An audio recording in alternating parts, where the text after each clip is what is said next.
हरे कृष्णा। अभी हम स्टार्ट करने वाले हैं इस वीडियो में ओम्स लॉ। ये क्लास 10 साइंस का बहुत ही इंपॉर्टेंट टॉपिक है, तो चलिए आइए इससे स्टार्ट करते हैं। तो देखो यहाँ पे मैंने एक बल्ब बनाया है और यहाँ पे बनाई है एक बैटरी। ठीक है, अब इस बल्ब को इस बैटरी से कर दिया है कनेक्ट। ठीक है, अब आपको पता है कि बैटरी के होते हैं दो एंड, पॉजिटिव एंड और नेगेटिव एंड। और आपका जो करंट फ्लो करता है वो कैसे फ्लो करता है, from the positive and toward the negative and. ठीक है, तो यहाँ से पॉजिटिव एंड से करंट चलेगा आपकी और किसकी तरफ आएगा, नेगेटिव एंड की तरफ आएगा। ठीक है, अब मैंने इसमें क्या करा कि सपोज करो 2 वोल्टेज इसमें अप्लाई करी। ठीक है, तो फिर मैंने देखा कि आपका धीरे धीरे आपका डिम डिम आपका बल्ब जो है ग्लो हो रहा है। ठीक है, फिर थोड़ी देर बाद मैंने क्या किया, इस वोल्टेज को इंक्रीज कर दिया। ठीक है, फिर मैंने देखा कि जो बल्ब है वो और ज्यादा ग्लो करने लग गया आपका। ठीक है, फिर मैंने क्या किया, थोड़ी सी और आपकी वोल्टेज को इंक्रीज कर दिया। फिर मैंने देखा कि ये और ज्यादा अच्छे से बल्ब ग्लो कर रहा है। ठीक है, ये क्या कर रहा है, बल्ब और अच्छे से ग्लो कर रहा है। तो देखो मैंने इसमें क्या ऑब्जर्व किया कि जैसे जैसे मैं आपकी वोल्टेज को इंक्रीज कर रही हूँ वैसे वैसे जो मेरा बल्ब का ग्लो है वो भी अच्छे से इंक्रीज हो रहा है। ठीक है, देखो एक एग्जाम्पल तो ये हो गया। दूसरा एग्जाम्पल देखते हैं कि आपके घर में जैसे बल्ब होते हैं, कभी कभी होता है ना कि इनमें बहुत डिम डिम लाइट आती है ना, बहुत कैसे होते हैं, डिम डिम बुझे बुझे जलते हैं।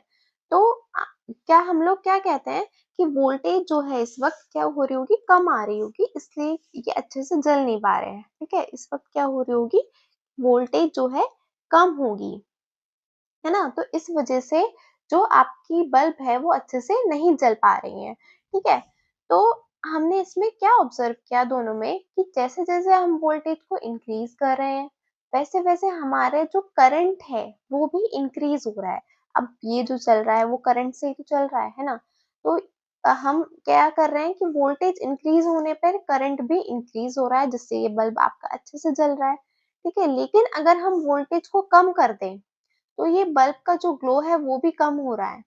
यानी कि वोल्टेज कम होने पर करंट आपकी कम हो रही है।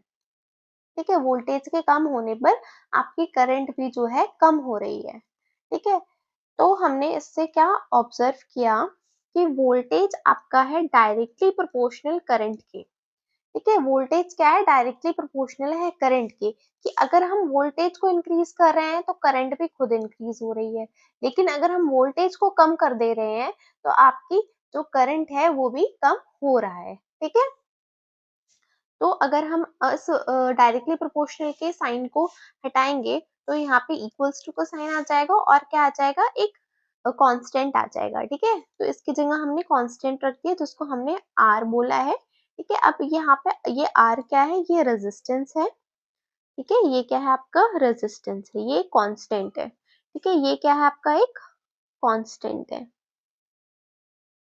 अब ये जो रेजिस्टेंस है वो एक आपकी प्रॉपर्टी है कंडक्टर की। ठीक है, क्या है आपकी एक प्रॉपर्टी है कंडक्टर की, to resist the flow of charge, यानी कि ये फ्लो ऑफ चार्ज को क्या करती है, रोकती है। ये जो रेजिस्टेंस है वो एक प्रॉपर्टी है आपके कंडक्टर की जो कि फ्लो ऑफ चार्ज को रोकती है। यानी कि रेजिस्टेंस क्या है, एक रुकावट है। क्या है रेजिस्टेंस, एक रुकावट है। ठीक है, तो हमें ये जानना बहुत जरूरी है इस ओम्स लॉ में कि अगर हम इस ये जो रेजिस्टेंस है हमें इसको कांस्टेंट रखना होगा, यानी कि अनचेंज रहेगा, तो ही आपका वोल्टेज इंक्रीज होने पे करंट इंक्रीज होगी। ठीक है, लेकिन अगर हम इस रेजिस्टेंस को इंक्रीज कर दें या फिर कम कर दें तो ये आपका ये अप्लाई नहीं होगा, वोल्टेज फिर आपके डायरेक्टली प्रोपोर्शनल करंट की नहीं रहने वाली।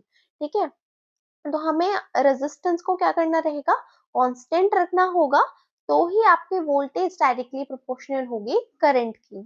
ठीक है, अब देखो अगर हमें कहीं पे दे रखा है कि करंट और वोल्टेज दे रखा है। ठीक है, क्या दे रखा है आपका, करंट और वोल्टेज दे रखी है, तो आप रेजिस्टेंस को इजीली निकाल लोगे। क्यों, V अपॉन I हो जाएगा आपका रेजिस्टेंस। ठीक है, और कहीं पर अगर आपको रेजिस्टेंस और वोल्टेज दे रखा है तो आप करंट इजीली निकाल लोगे। ठीक है, तो करंट का आपका फॉर्मूला क्या हो जाएगा, V अपॉन आर हो जाएगा। ठीक है, V अपॉन आर हो जाएगा। ठीक है, तो आप ऐसे क्या करोगे, इंटरचेंज करके कोई भी वैल्यू निकाल सकते हो। ठीक है, तो आप तक समझ में आया। अब हम इसकी डेफिनेशंस पढ़ते हैं। ये देखो ओम्स लॉ क्या है आपका, एक state that क्या कहता है that electric current flowing through a conductor is directly proportional to the potential difference। अब potential difference क्या है? potential difference आपका voltage है, ठीक है। potential difference को ही आप क्या बोलते हो? voltage बोलते हो। इसने ये बताया है कि जैसे जैसे आप voltage को increase करोगे वैसे वैसे electric current increase होगा, यानी कि potential difference जो है डायरेक्टली प्रोपोर्शनल है इलेक्ट्रिक करंट के, ठीक है। देखो उसमें ये बात बहुत ध्यान रखने की चीज है कि इसमें इलेक्ट्रिक करंट डायरेक्टली प्रोपोर्शनल नहीं है आपके करंट के, सॉरी सॉरी, इलेक्ट्रिक करंट आपके डायरेक्टली प्रोपोर्शनल नहीं है पोटेंशियल डिफरेंस के, आपका पोटेंशियल डिफरेंस डायरेक्टली प्रोपोर्शनल है इलेक्ट्रिक करंट के। यानी कि ऐसा नहीं है कि आप इलेक्ट्रिक करंट को इंक्रीज कर रहे हो तो आपका पोटेंशियल डिफरेंस इंक्रीज हो रहा है, नहीं, आप इसको पोटेंशियल डिफरेंस को इंक्रीज कर रहे हो या डिक्रीज कर रहे हो तो आपका इलेक्ट्रिक करंट जो है इंक्रीज हो रहा है या फिर डिक्रीज हो रहा है, ठीक है। तो पोटेंशियल डिफरेंस आपका डायरेक्टली प्रोपोर्शनल है इलेक्ट्रिक करंट के, ठीक है। देखो नेक्स्ट देखते हैं कि provided the temperature and the other physical condition remain unchanged, यानी कि जो आपका टेम्परेचर है और अदर फिजिकल कंडीशन है आपको उनको अनचेंज रखना होगा, यानी कि कांस्टेंट रखना होगा तो आपका ओम्स लॉ वैलिड होगा इसमें, ठीक है। यानी कि ऐसा नहीं कि आपने कभी टेम्परेचर को इंक्रीज कर दिया तो कभी टेम्परेचर को डिक्रीज कर दिया और आप चाह रहे हो कि ओम्स लॉ आपका वैलिड रहे उस कंडीशन में, नहीं, उस वक्त आपका वैलिड नहीं होगा। तो आपको एक कांस्टेंट टेम्परेचर रखना होगा, यानी कि एक रूम टेम्परेचर रख लीजिए तो आपका ओम्स लॉ वैलिड रहेगा, ठीक है। और अदर फिजिकल कंडीशन, अब ये अदर फिजिकल कंडीशन क्या है?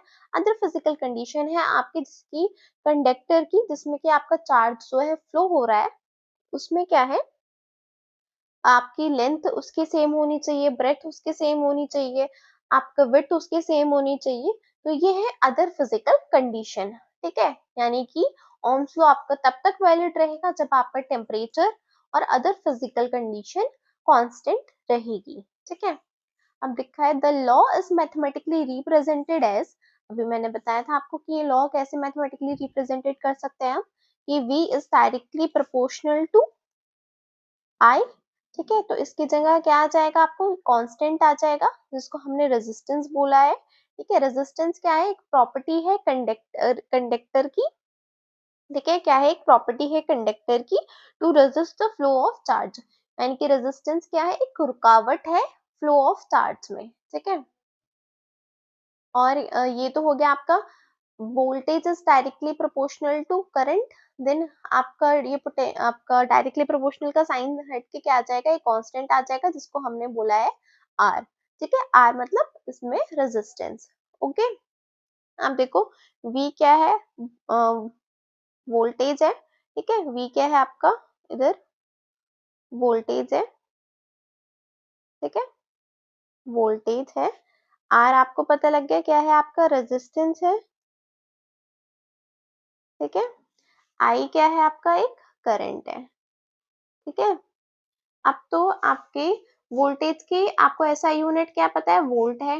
रेजिस्टेंस की अभी नहीं पता, अभी बता देंगे। करंट की क्या होती है आपकी, एम्पियर होती है, ठीक है।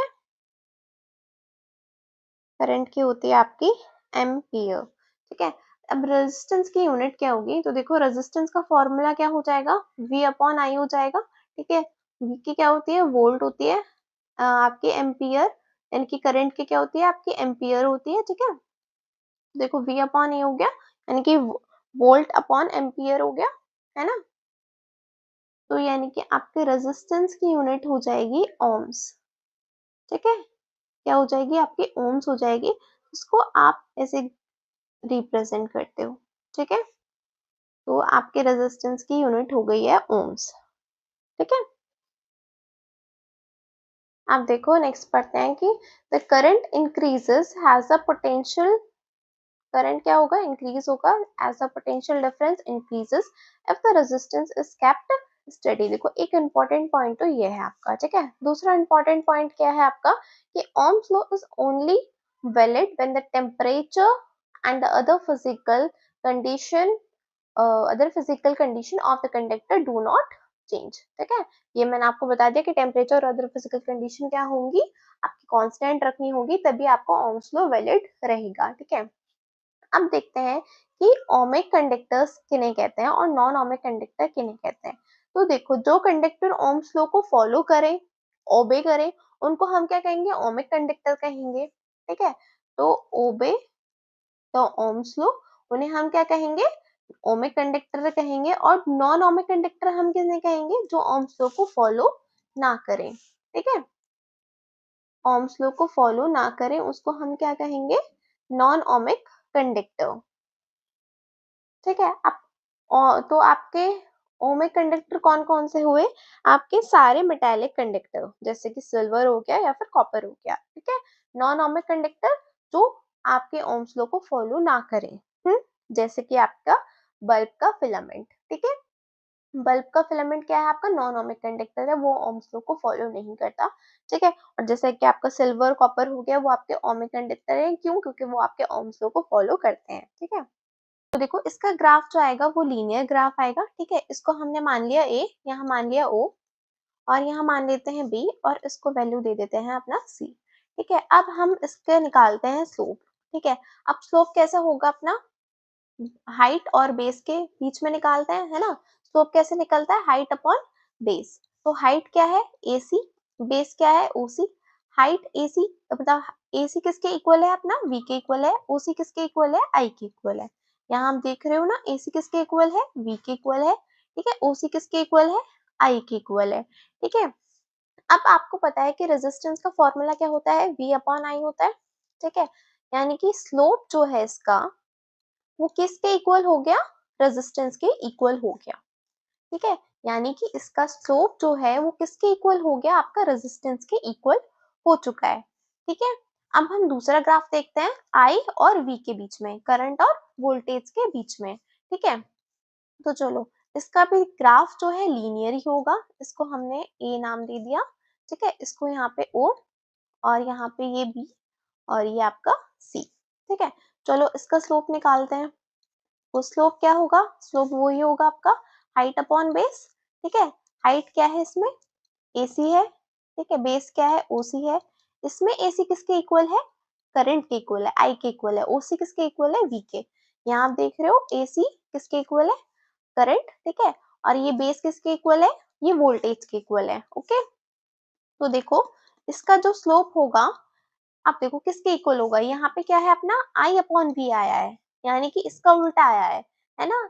कैसा आया है? इसका उल्टा आया है। तो इसका जो स्लोप होगा वो 1/r के इक्वल होगा। ठीक है, किसके इक्वल होगा? 1/r के इक्वल होगा। क्यों? क्योंकि रेजिस्टेंस का फॉर्मूला देखो, रेजिस्टेंस का फॉर्मूला होता है आपका V अपॉन I। यहाँ पे क्या आया है? I अपॉन V आया है। तो इसका जो स्लोप होगा वो 1/r के इक्वल होगा। जब भी आप ग्राफ प्लॉट करोगे I और V के बीच में, उसका स्लोप होगा 1/r।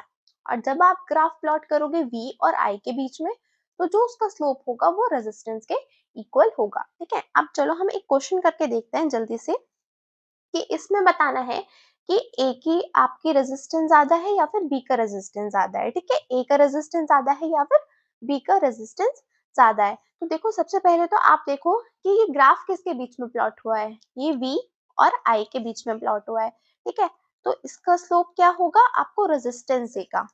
ये ध्यान में आ गया कि वी और आई का जब भी आप ग्राफ प्लॉट करोगे, तो जो उसका स्लोप होगा वो आपको रेजिस्टेंस प्रोवाइड करेगा। ठीक है, अब रेजिस्टेंस प्रोवाइड कर रहा है, यानी कि स्लोप जिसका ज्यादा। ठीक है, स्लोप ए ज्यादा है, स्लोप बी से, ये आपको पता चल गया, है ना? और ये स्लोप क्या रिप्रेजेंट कर रहा है? रेजिस्टेंस को रिप्रेजेंट कर रहा है, यानी कि रेजिस्टेंस ए का ज्यादा होगा रेजिस्टेंस बी से। ठीक है, इसमें पता लग गया आपको ये। ठीक है, अब हम नेक्स्ट क्वेश्चन देखते हैं। इसमें भी पूछा है कि आपका ए का रेजिस्टेंस ज्यादा है या फिर बी का रेजिस्टेंस ज्यादा है। ठीक है, अब देखो, इसमें ग्राफ किसके बीच में प्लॉट हुआ है? आई और वी के बीच में प्लॉट हुआ है। ठीक है, यानी कि इसका स्लोप किसके इक्वल है? 1/r के इक्वल है। ठीक है, अब देखो स्लोप किसका ज्यादा है इसमें? स्लोप तो ज्यादा है आपका ए का ही। ठीक है, स्लोप किसका ज्यादा है? आपका ए का ज्यादा है। ठीक है, स्लोप आपका ए का ज्यादा है, लेकिन इसमें देखो रेजिस्टेंस आपको स्लोप इक्वल है 1/r के। ठीक है, स्लोप किसके इक्वल है? 1/r के इक्वल है। तो रेजिस्टेंस जो ज्यादा होगा वो बी का ज्यादा होगा एज कंपेयर टू ए। ठीक है, रेजिस्टेंस किसका ज्यादा है इसमें, बी का ज्यादा है एज कंपेयर टू ए। इसमें बी का रेजिस्टेंस आपका ज्यादा है, लेकिन इसमें रेजिस्टेंस किसका ज्यादा है, क्वेश्चन नंबर फर्स्ट में ए का रेजिस्टेंस ज्यादा है। तो ये हमेशा ध्यान रखना कि ग्राफ किसके बीच में प्लॉट हुआ है, वी और आई के बीच में प्लॉट हुआ है या फिर आई और वी के बीच में प्लॉट हुआ है। ठीक है, तो आज के लिए इतना ही। Thank you so much. Please like share and subscribe my channel science with doctor Kirti Chauhan.